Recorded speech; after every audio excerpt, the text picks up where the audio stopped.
Every Sunday on Don's Diorama,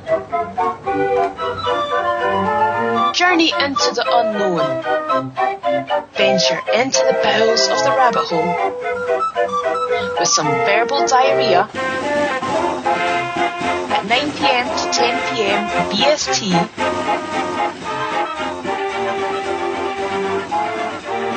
on Don's Diorama.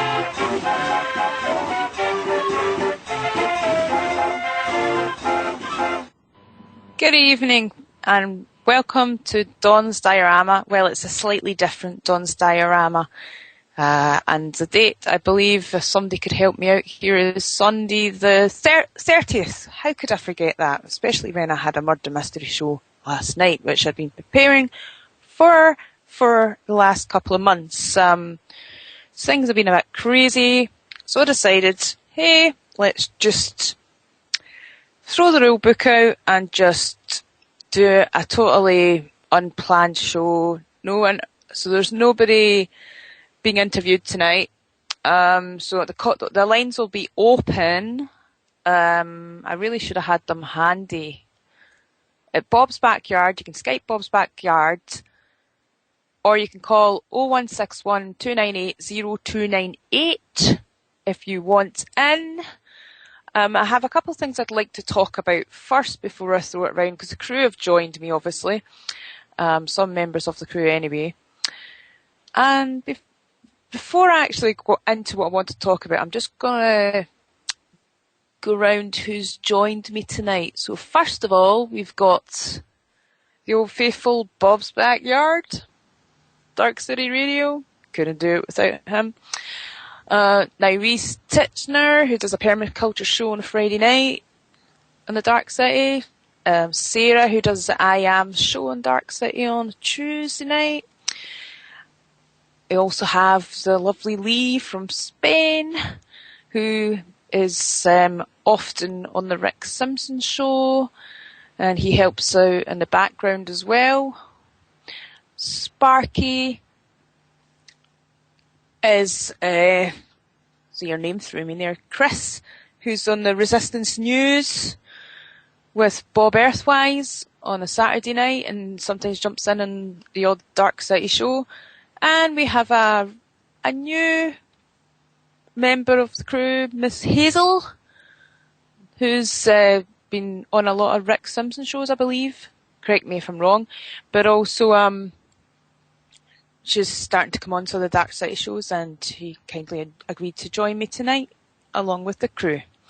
So, thanks all for joining me, and I'll just get right into it before I start passing it around. So, I was having a look at some of the headlines today, and I found, there was one that particularly hit home with me, because last year my father had a heart attack. Now, when I read this, I was like, I want to look obviously more deeper into it, because I never take things on face value. But this, at the moment, is quite, if it's true, is causing me some concern. And I tend to kind of go more on the side that it could be true, because I don't really trust Big Pharma. I believe that what they do is take a lot of natural plants and add nasty chemicals and corrupt them, add a lot of dangerous shit to their stuff. Now, this article is titled Aspirin and Ibuprofen proven to cause heart attacks. Now, the thing is, my father is getting aspirin. He had a heart attack last year. So this is why it rings home to me. If this is a doctor saying this, which in the article says, at the conference, Dr. Carol Orr from the Department of Medicine, Royal College of Surgeons, stated the side effect profile and safety of non-steroidal anti-inflammatory drugs, so that's NSAIDs for short, has been commonly reported, but little is known about treatment duration and its implications for cardiovascular risk. This data demonstrates an immediate increase in the risk of death and myocardial infarction, or heart attack in simple terms, challenging the safety of even short-term use. The introduction of physician guidelines to assist safe prescribing of this class of drug is vital and the only way to keep patient safety at the forefront of disease management. So, and it's obviously talking about the two drugs, aspirin and ibuprofen. So I suggest if you are on these drugs, you start digging a bit deeper into try and find out what the hell's going on with this. Because if surgeons are coming out and stating that they believe that they are dangerous and can actually cause what they're supposed to be stopping, then that is ringing huge alarm bells. And my scroll button seems to be not working. Yeah, it's working now, thankfully, so I can actually read out part of what it says. Shocking statistics from Dr. Orr's study. So he says that software was used to analyse 10,000 patients registered with a large primary care facility who fit the following profile. Over 50 had been prescribed these drugs, non-steroidal anti-inflammatory drugs in the past, and were previously diagnosed with ischemic heart disease, diabetes and hypertension, high. So computer-generated data discovered that in the late 2012, 108 patients were prescribed non-steroidal anti-inflammatory drugs over a 2-month period, and 36% had established ischemic heart disease or risk factors for cardiovascular disease. It's also interesting to note that the average treatment prescribed was 265 days, and 56% were prescribed non-steroidal anti-inflammatory drugs for longer than 1 month, and 15% for a year or longer. In addition, in 55% of cases, diclofenac was the non-steroidal anti-inflammatory drug prescribed. This last point has caused much concern to diclofenac well-known side effects, including heart attacks, strokes, and internal bleeding. So disheartened Dr. Orr subsequently concluded, "We find it disconcerting that diclofenac was prescribed in 55% of cases and suggest that recommendations to switch to safer alternatives are critical for the physician guidelines." So there's a lot of research. The study goes on to talk about the fact there's a lot of research mounting against the use of these kind of drugs. Ibuprofen also significantly increased major coronary events. It does say, however, that it didn't increase major vascular events, but if it's increasing the coronary events, why are they prescribing it? That's what I want to know. Heart failure risk was roughly doubled by all non-steroidal anti-inflammatory drugs, and they increased upper gastrointestinal complications as well. So Dawn, I just had a little look about aspirin and heart disease, and everywhere on the net it's saying aspirin is good for heart disease and it'll reduce the symptoms and reduce the pain if you're experiencing a heart attack. So I don't know whether this is totally contrary to.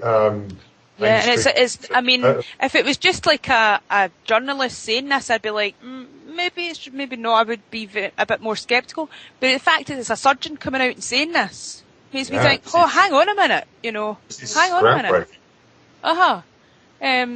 And he's from the Royal College of Surgeons, so he's actually speaking out about this. So it really needs to be examined deeper. And the reason I really thought it was something important to bring up on the radio, to bring up an air to people listening out there, because we don't know who's listening. There might be a doctor listening, for all we know. Yeah, it'd be great to hear his advice on this.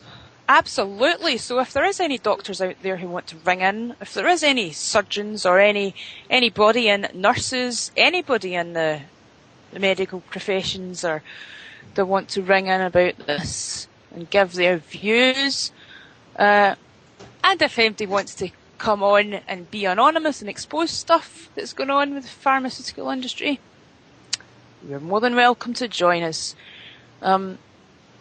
Now, what I'll do, I'll have to join the chat room so I can throw the link in there, because I'm not going to go through the whole link, obviously, but I did think, that's something that really needs to be spread around so that people can become aware that the fact what they're doing with a lot of these drugs are, and also if you can get a copy of an old BNF, a British National Formulary, if you live in the UK, I'm not sure what they would call them, maybe it's the American one is the ANF, I'm not sure, but it's the drug formulary that the doctors use in the hospital, and they prescribe from this, and it goes into detail about what the drugs do, their contraindications, their side effects, and all that kind of stuff. And if you look at the side effects in half of these drugs, they are daunting.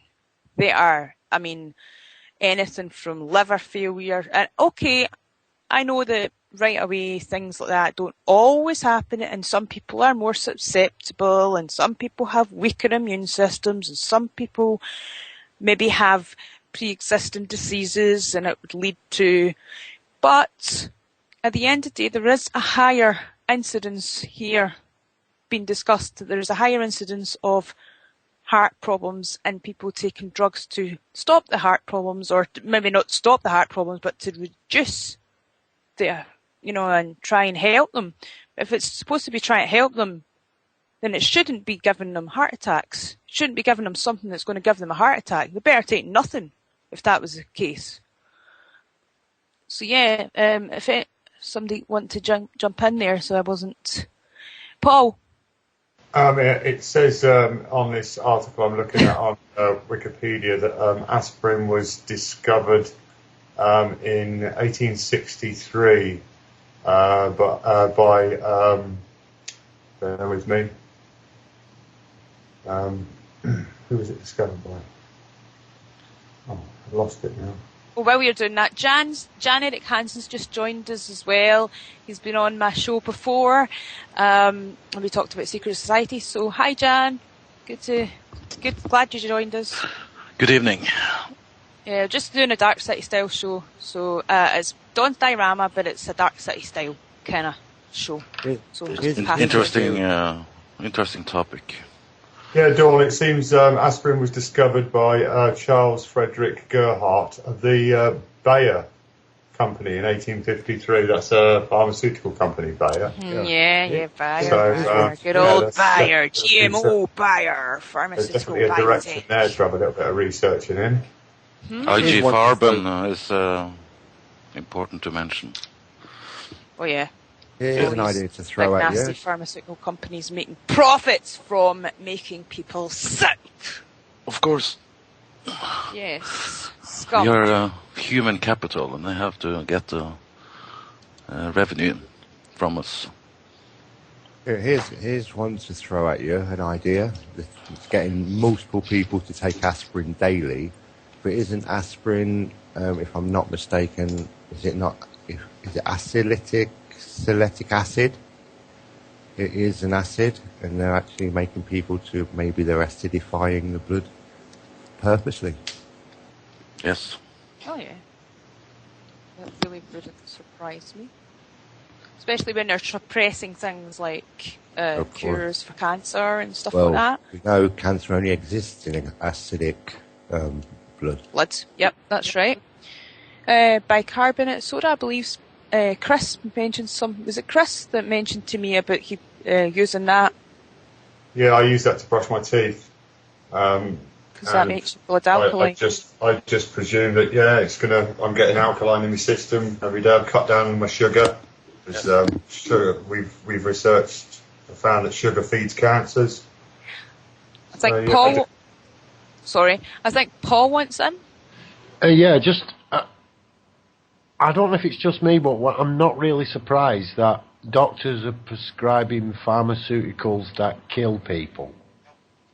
They've been doing that for years. Well, I'm definitely not surprised about it, but... No, I'm not. And that we may now be finding out that yet another pharmaceutical, which probably did a very good job, when was it? 1700 and something, whenever it was. It was, 1853, I think. 1853. So probably in 1853, aspirin was a major breakthrough. But I'd just like to point out now, 250-something years later, 260-something years later, then aspirin's what it was originally copied from, which I think it came from a plant, doesn't it? You can get aspirin from a plant, if my memory serves me right. Has changed irreparably. And with a lot of derivative plants, you know, where they've copied the plant derivative. Is it derivative? Derivative. When they've copied them, then they change. Plants are changing all the time. All the time. You know, slightly in their makeup, where the copies remain the same. Belladonna, I think it was used as a heart stimulant. They used to spray it under the tongue, and they had to rechange that. Because that was another one that what once was useful over a long period of time becomes almost the opposite. You know, it was saving them, and now it's killing them. Hazel? Thanks, Paul. Hazel, do you want to join in with something you just posted? Oh, I was just typing in that sugar feeds cancer, parasites, fungus, and it breaks the immune system. And in 1970, they were going to ban it and give it solely to the pharmacy because of its toxicities, and the Florida Everglades were being destroyed. And then they realized how much the money the government was getting from it, so they just decided to leave it on the table. And pussy willow bark boiled is the aspirin that they used to use. Yes, I knew it. Cod liver oil and a few other things. That's all. Thanks, Hazel. I just noticed in the chat, I'm being teased by the Cheshire Cat. Dawn Dark City, welcome. This must be your first time here. I've met many times here, but that just shows you that you must never be around when I'm here. Yeah, Dawn's actually got Mumble, Cheshire Cat. We haven't seen the Cheshire Cat on Mumble. I've got Mumble, but I'm being bad. I'm not on it at the moment. I've got too many things open at the moment. Crazy. I wanted to cover another couple of things, which is still kind of, just before I go on, Marky wants to say something. Yeah, just another word about the Bayer Corporation. A report from 2003, an examination of internal Bayer company documents by the New York Times revealed that the company was engaged in unsavory, probably criminal marketing practices. The documents reveal that Bayer continued to sell contaminated blood plasma, causing thousands of haemophiliac patients to be infected with AIDS. The company continued to sell the contaminated blood in Asia for over a year, when it had already introduced a safer heated blood plasma version in the US and Europe in February 1984. Yeah, so this Bayer company they're quite used to unsavoury practices. Well, yeah. Just follow the money. Always follow the money. Board of directors, looking at them, digging at them. See, all their connections are viciously connect. And you wouldn't believe how obvious it is, really. You don't even need to dig that deep to find some nasty connections. Yeah, but I mean, for those that are not into digging into information, to hear us saying that aspirin's bad. Someone is breathing very heavy. I think whoever that is, will you stop ringing me up late on at night, please? Yeah, as I was saying, for anyone who's uninformed about Bayer's behaviour, you'd just think we'd sound like a bunch of crazy fools saying that aspirin was dangerous. There's thousands of people, millions of people take it every day. But if you do a little bit of research, the hairs start standing up on the back of your neck. You start realising things. Oh yeah, no doubt about that. I came across another thing that I was wanting to discuss as well. It's actually from the same site. Corporate media covers up feminising chemicals in food packaging. So this is Ben Fuchs, who's a registered pharmacist, nutritionist, blah, blah, blah. He is also the founder, chief pharmacist of the EconoComp Pharmacy in Boulder, Colorado. Now, the fact that he is bringing up something like that could lend some legitimacy to that. I have heard about soya. I've read somewhere about soya having estrogen in it and having feminizing effects on people, especially men. But I think I think men have varying levels of testosterone. Some men have more, some men have less. I'm just speculating because at the end of the day, I don't have concrete proof for that, but that's theory that I have. But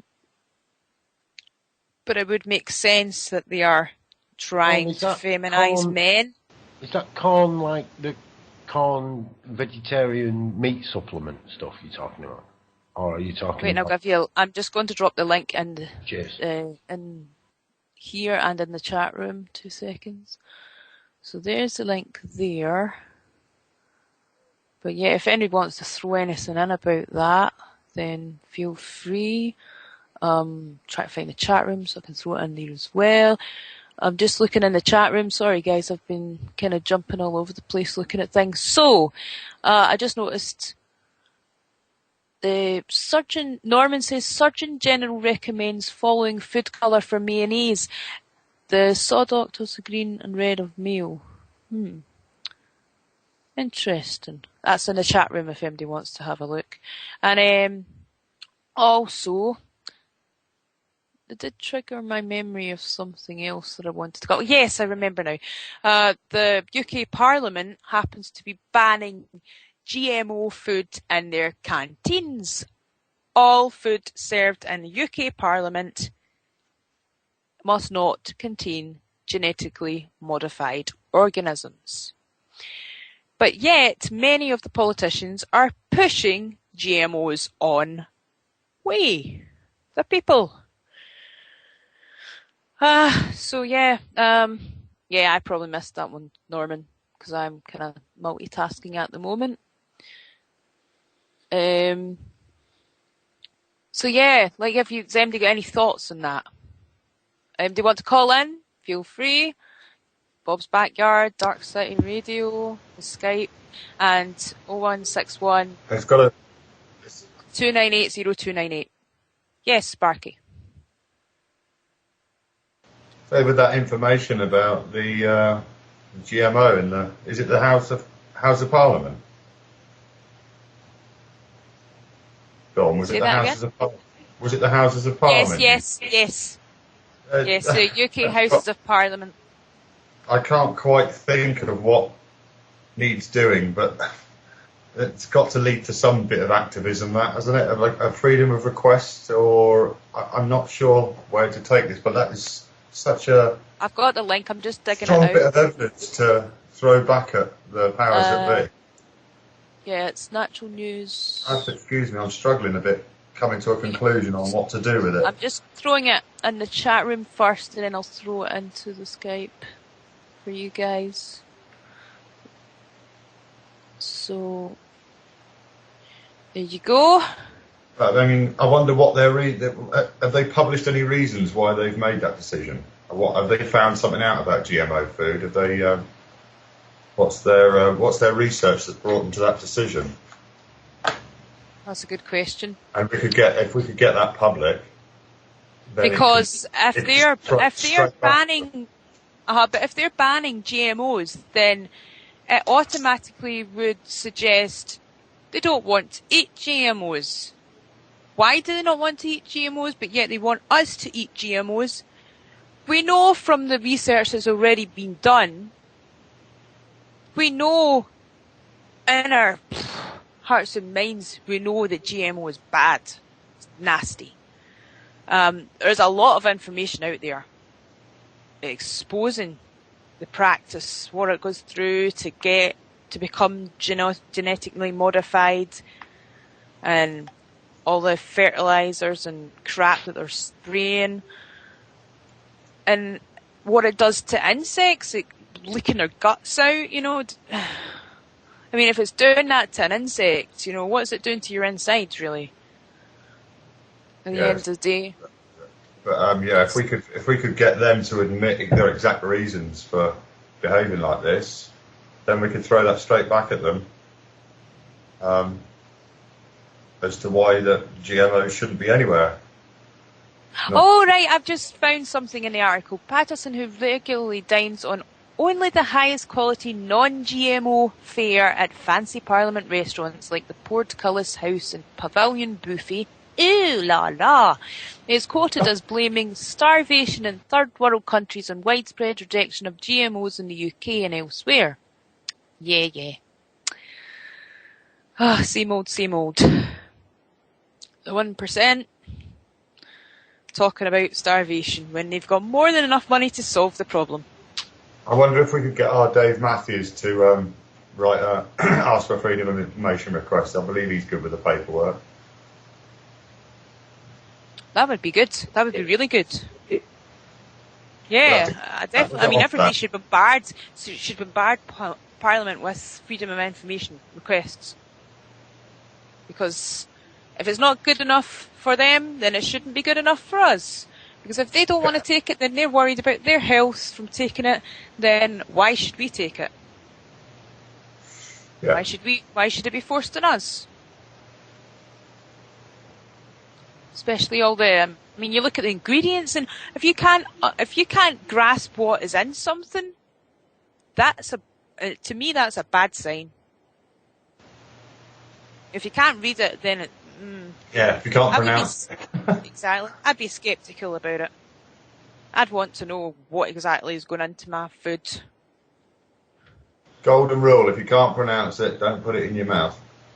Especially in light of all these things like aspartame and monosodium gluconate, all these neurotoxins that they're putting in to foods now and drinks and crisps, and a lot of them really pay attention to the packaging and things and look, because sometimes they're clever how they do it, and they'll say on the front, oh, it's healthy, blah, blah, blah, but on the back, in the small print, there'll be some nasty, one or two maybe really nasty ingredients there hidden nicely out of, like, if you're just glancing at something, you might miss it. Say, oh, it's 30% less fattening or something. Oh, it's nice and healthy. It's got low salt or low. You normally see the words up to or from. Yeah. Up to 30% or from 30%. That's the key. That's the key legal phrases. Yeah, they do a lot of tricks, and they often do. If you notice the end of supermarket aisles, shopping aisles, often they'll have the junk food, the real nasty, toxin-filled, brain-destroying, fucking health-destroying junk food, Monsanto crap, whatever, or our equivalent. They'll have that at the end of the aisle on special deals. Special deals, buy one, get one. The reason they put them at the end of the article is for the people that find it very hard to navigate around the supermarket because they're so out of shape from the shit they eat. They only have to go to the end aisles, and that's the shopping finished. They don't have to trace around all the aisles. I don't ridicule people for their weight. In fact, I think it's like, if they're really obese, I think it's actually kind of worrying for people's health. And really, the other day I seen a couple of people that were really, really quite obese walking into McDonald's, and I just thought, Monsanto is just full of McDonald's, Monsanto, you could call them, because they're pretty much one and the same, aren't they, really? But they were walking in there, and I'm thinking, the kind of customer that goes into this, that's a valued customer. Someone that'll go in and they'll eat a lot of their products, and I mean, the products are not just making people fat, they're also dumbing them down by all the nasty shit they put them in. It's not even food. It doesn't even erode.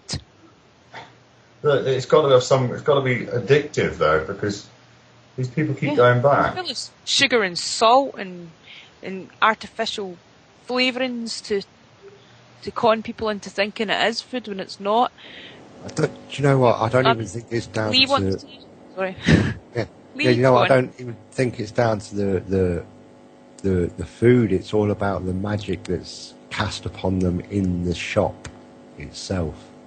You know, it's like what Darren DOG was saying the other day.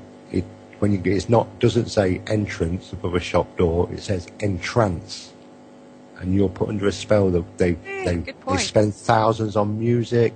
They put certain aisles, certain objects opposite other objects. And if you don't like that, the chances are you're going to like that. If somebody that doesn't buy this one is going to buy that one, because people walk along aisles and see only one side. They've researched it. They've spent millions upon millions on it. You might as well just go to a Disney show. You know, it's exactly the same concept. The only ideal thing is just don't enter. Sorry, Lee, I think Paul urgently wants in. Hi, Paul. Oh, there was no urgent. I was just going to chip in there with Lee regarding that. I think he's bang on. I mean, if you look at some of the best-selling products on earth, McDonald's, Coca-Cola, they use red in their symbology.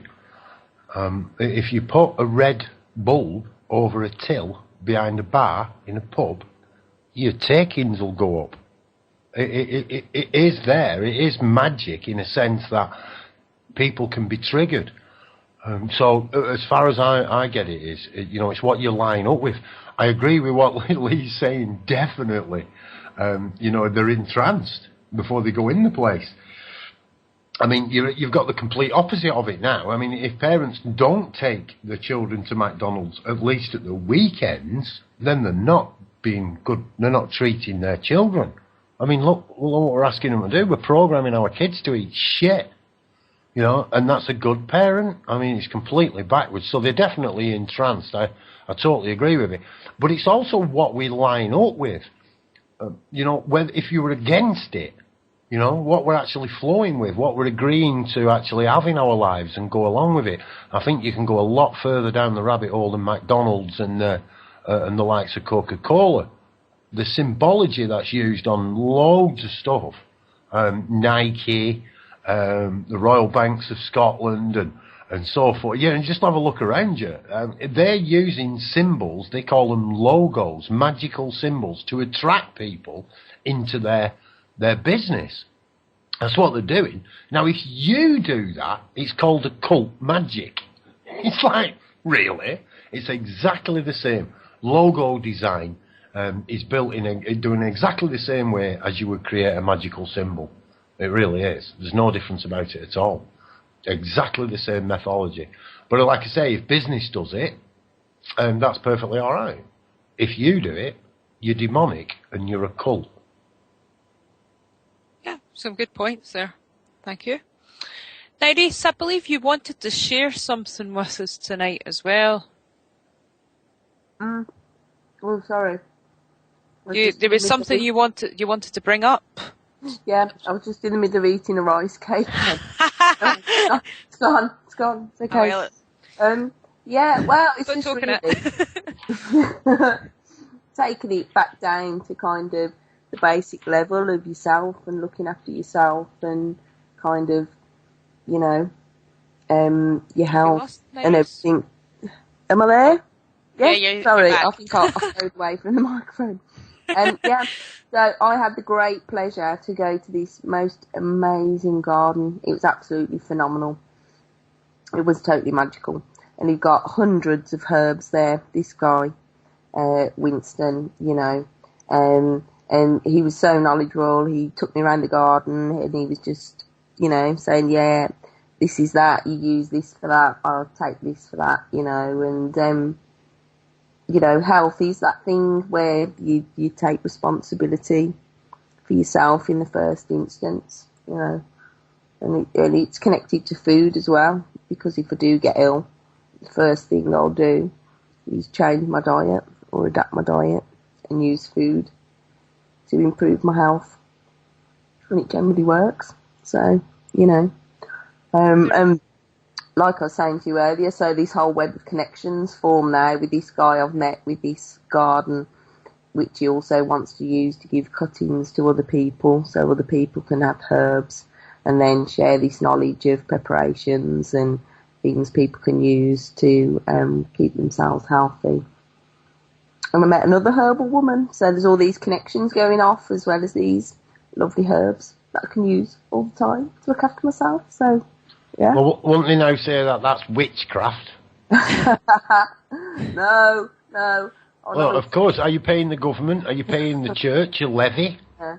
It's really it's too complicated being a witch. I've looked into it. Well, that's it. It's a craft outside the church. Which Yes. craft are you doing that is not supported by the church? Yeah. Ooh, Yeah. Yeah. If you look at it, the origins of it, these things that were considered to be that were things like thatchery. Do you know people who put thatch roofs on? They were considered to be evil. Seriously, it was considered to be evil. I'm not. This is not. Go and look it up. I was gobsmacked, me. Because Gobsmacked at an evil Thatcher? Yeah, I mean, I can actually cut him plants and laying him onto. Well, when you actually look at it, the church controlled the kilns. The kilns made the roofing tiles. There you go. They were outside the taxification of the church. Yeah. Medicine, also the church, controlled by the church. Medicine. So, you know, if you were using herbal medicine, you were a witch. It's like, hang on a minute. And what went on there? Because it was outside the church. No taxification. Crofting. You know, people who worked on free land, no tax on the land, witchcraft. And Shamsoid just messaged me there. So hi, Shamsoid, who's listening in. And Shamsoid was saying he's having something to eat at the moment, hopefully not Monsanto. There you go. We've got awakened listeners who know the score as far as GMO crap goes. So I also had a very kind of hectic, frantic weekend, and a few things went on. Usually things happen in threes, if you believe that, anyway. My car, I was driving home from my final rehearsal before the Murder Mystery show, and where I was rehearsing, there is road bumps as you leave, and I was driving very slowly over the road bumps, but for some reason, my car seems to be a bit too low for these road bumps, or they're a bit too high, or maybe a bit of both. Anyway, no, it's not anything to do with weight. Right, so anyway, my car went over the bump, the first bump, okay, and then the next thing it went over the second bump, and the exhaust fell down onto the road and was dragging, so I managed to limp home. So yeah, in between that and my clutch going, and then I lost my phone and managed, luckily, to get it back. So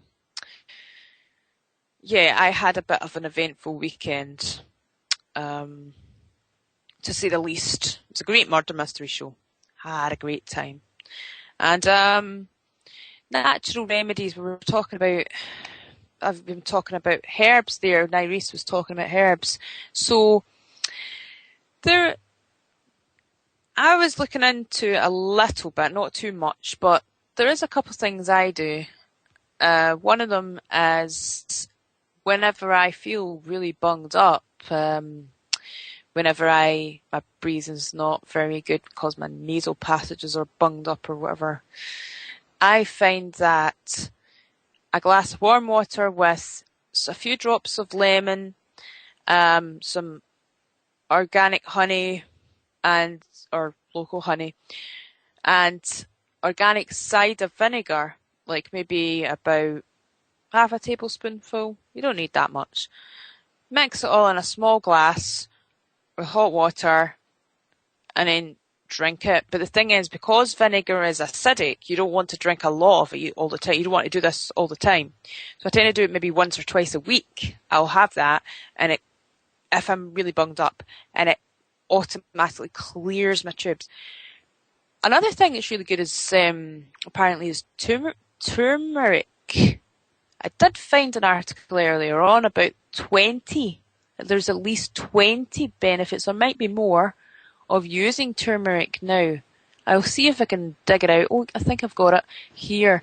Yeah, I'm just going to read a bit from it. So, it says that the active ingredient in turmeric is curcumin. Turmeric has been used for over 2,500 years in India, and it was most likely first used as a dye. It's got loads of medicinal properties, and they're slowly been revealing themselves over the centuries. It's been long known for its anti-inflammatory properties, and recent research has revealed that turmeric is a natural wonder, proving beneficial to the treatment of many different health conditions, from cancer to Alzheimer's disease. Now, the 20 health benefits include things like being a natural antiseptic, an antibacterial agent. It's useful in disinfecting cuts and burns. It's also, when combined with cauliflower, has been shown to prevent prostate cancer and to stop the growth of existing prostate cancer. As if that's not good enough, there's also research to show that it prevents breast cancer from spreading to lungs in mice. It may prevent melanoma and cause existing melanoma cells to commit suicide. It reduces the risk of childhood leukemia. Oh, just skipped a bit. The natural liver detoxifier may prevent slow progression, as I mentioned, of Alzheimer's disease, but it actually does that by removing amyloid plaque build up in the brain. And it may also prevent metastasis from occurring in many different forms of cancer. I can see the Skype box lighting up. I just thought that was maybe somebody wanting in, but no. It is a potent natural anti-inflammatory that works as well as many anti-inflammatory drugs, but without the side effects, and has shown promise in slowing the progression of multiple sclerosis in mice. And it goes on and on. Is a natural painkiller and COX-2 inhibitor. It may aid in fat metabolism and help in weight management. It's been long used in Chinese medicine as a treatment for depression. Because of its anti-inflammatory properties, it is a natural treatment for arthritis. It boosts the effects of chemo drug. Oh, see, the chemo drug. I don't think chemo is a good idea. I really don't, especially when there is other natural ways of dealing with cancer. Reduces its side effects. Chemo just actually usually makes people worse. Promising studies are underway on the effects of turmeric on pancreatic cancer. Studies are ongoing, and the positive effects of turmeric on multiple myeloma has been shown to stop the growth of new blood vessels and tumours, speeds up wound healing and assists in remodelling of damaged skin. And 20 is that it may help in the treatment of psoriasis and other inflammatory skin conditions. So basically, turmeric is a natural super drug. Is it? Even maybe drugs not the best word to use, because when we think of drugs, often drugs are bad for us. Not all the time, but most of the time. They are associated with things that affect our health, negatively. But turmeric is obviously a natural superfood that has a hell of a lot of benefits. So, yeah, eat more turmeric. Anybody else want to pipe in with any other remedies that they have? Yeah, it's a shame we haven't got Sadama on tonight, because he is the Dark City turmeric man. He knows everything about exactly. He couldn't make it, so I thought I'd bring it up anyway, because he's been banging on about that for ages, and I went to look into it a bit more. And I had a conversation with him when we were camping at the allotment site, and he said his son had an abscess, and they poured some turmeric in there, and same evening the pain had gone, and the abscess cleared up. It's a wonder herb.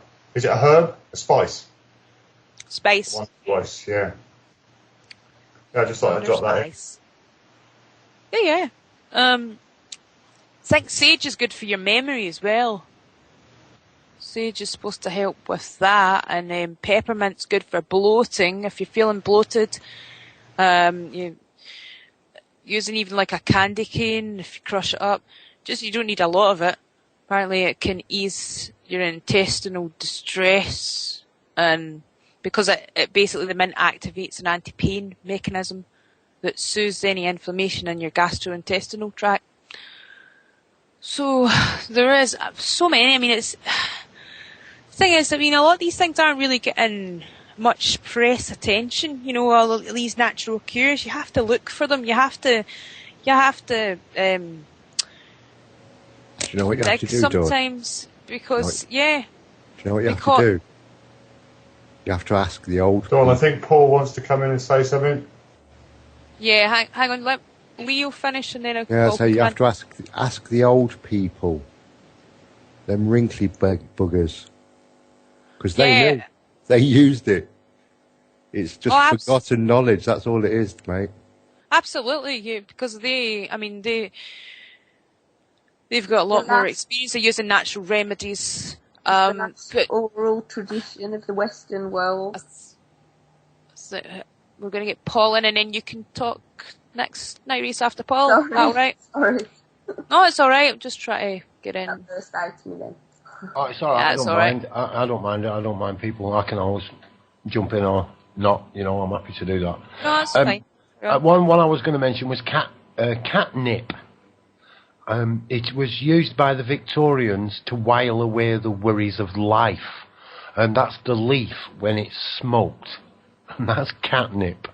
So yeah, I haven't actually tried it. I did grow some one year, and I harvested all the flowers, but it is actually the leaf that the Victorians used. So, yeah, catnip. Catnip, excellent. Yep. I wonder why the Victorians must have grown so much catnip when they weren't really cat lovers. But yeah, now I know why. Nyrese. Yeah, well, I was just going to give a little mention to berries because being, in a temperate climate, they're kind of quite abundant around us. I've got black currants and red currants. They'll be coming in soon now. And then, we always do well with raspberries and black currants, and they're full of antidetoxants and really high in vitamin C. So they're a fantastic thing to kind of get into your diet and really abundant around most of us. So I tend to make like an oxymol, which you do, a bit like you were saying, with the cider vinegar. I think it's nicer with the cider vinegar. It's a bit more mellow. And then, you put it in a jar for a couple of weeks with the berries, give it a little shake.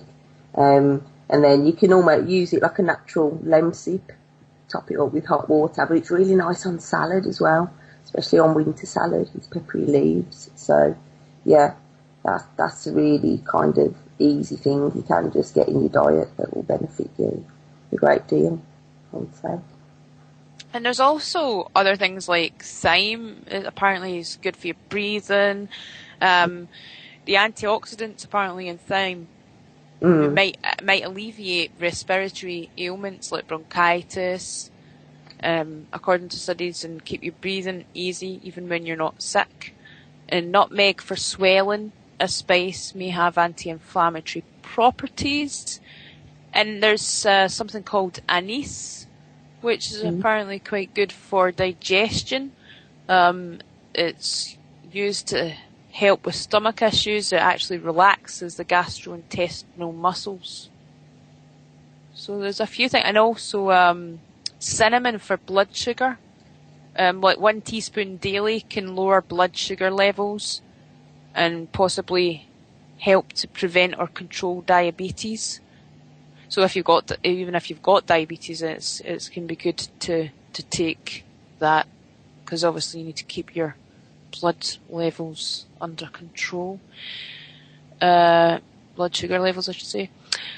And cloves for anti-aging. Cloves have one of the highest antioxidant rankings of any spice. You can use it in winter fruit salads, mulled wine or cider, and spicy curries. So there's a few things to chuck in the mix. So if anybody else has any suggestions, you want to throw in just before we finish, because we've got another couple of minutes to go. 3-4 minutes. Lemon balm's another thing I use a lot, Dawn, because that's another thing that just grows rampantly around me. And not naturally, I do plant it, but it's very invasive. But, you know, it makes a fabulous tea, literally, just cut it off and dry it, you know. Yeah. I just noticed also there's guest 29006 hiya says in the chat says turmeric is used in the USA for 24-hour body cleanse before a drugs test. Must be pretty thorough in cleaning you out then. Interesting, thanks for that. And Miss Hazel, you have something you want to say? I just want to say that you could go out and pick hawthorn berries and dry them out, save them over the winter, so that if your heart starts doing some wild palpitations, you just chew on 2 of those. They are bitter, but the reaction and response is immediate. And I mean immediate. A lot of people that I know have used them so far. Rosebuds, also great antioxidants and vitamin C, and so are elderberries. You can pick them anywhere, right? And anise, if you can get anise oil, put it in a carrier oil like grapeseed oil. That's great for underarm deodorant. You don't have any chemicals, right? And then it's great for because of all the healing properties that are in it too, like you said, for the digestive system. Yeah. So I mean, I think between us we have quite a lot of ideas, and I think also Google's your friend as well. If you're looking for ideas, like I would definitely go for the natural. Where there is a natural option, go for the natural option over if you can avoid these nasty drugs. I wouldn't take them unless you absolutely have to, but even then, I would be sceptical about what's in them and what the side effects are. Because there seems to be alternatives out there. Dave, do you have anything you'd like to say? I've noticed that you've just joined us. Dave is a host in Personal Navigation. I think it's a Thursday night he does his show on a Dark City. No, I only literally just walked in, so I just listening. Just tail end. Yeah. Yeah, tail end of my show. Basically, we've just been talking about all sorts of stuff. It's just I've just done it like my own show as a Dark City style kind of show with everybody from a lot of the crew joining, and I've just been talking about natural remedies and all sorts of things like that. Medicinal. I'm going to post Jan. You want to tell us about what you've just posted in the chat, and I'll just post it in the actual Dark City chat. We're just going to finish up. I've got 30 seconds. Just a book I found just now on PDF from Bangladesh on herbal medicines. Okay, I'll post that in the chat, and I think we might be going on to the Dark City show next. So yeah, we'll be going to a break in any time in about maybe 30 seconds, something like that. So thanks all for listening. Just decided to do something out of the ordinary and have a Dark City style show tonight, and it actually worked out quite well. So thanks everybody for joining me, all the crew. You've been great. I contributed a lot of really good points and interesting information, and until next time, good night. And now, broadcasting from multiple ground stations across the planet, this is Dark City Radio.